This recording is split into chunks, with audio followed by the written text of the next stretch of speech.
bastante de estar escondido, porque outra vez gritava, né? Ah, difícil, né?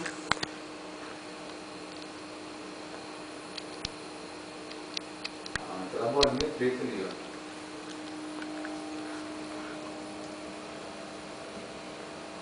Ai, Dudu, não tô vendo. Isso aqui, ó. Tá? Isso aqui é menorzinho. Tá vendo aqui, ó? Essa coisinha branquinha aqui? Aham. Tá vendo? Olha que pequenininho. Coisinha mais Vamos pegar a imagem melhor para poder ver legal. Assim.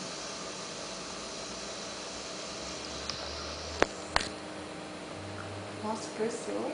Cresceu mesmo. Lembra? Tinha 16 milímetros, né? 1 centímetro. Tá bem maior agora. Ó, ele tá mexendo, ó. Eu tô parado, ele tá mexendo. Olha. Tá Viu? vendo, mãe? Viu? Tá Mexeu? vendo? Ó, ele tá mexendo, ó. Olha isso. Eu tô paradinho, tá mexendo o bebê. Viu? Vi? Não para. É.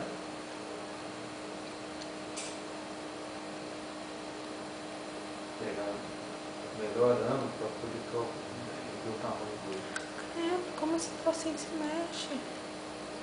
Credo. Teu primo, tipo. Não precisa mostrar mesmo.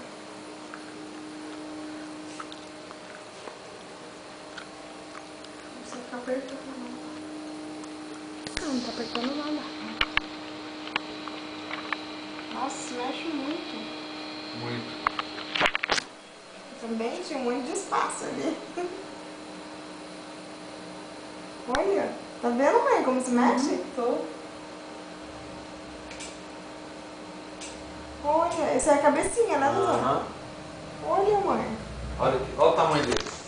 Nossa! 45 milímetros, então é 16. Como cresceu! Olha só. Tá? 45 milímetros. Tô tremendo. Nossa! Tô tremendo. Nossa, tá crescendo demais. E por 5 semanas tá com Milímetro mais ou menos o quê? 45 milímetros? É. 4 centímetros e meio. 4 centímetros. Ó.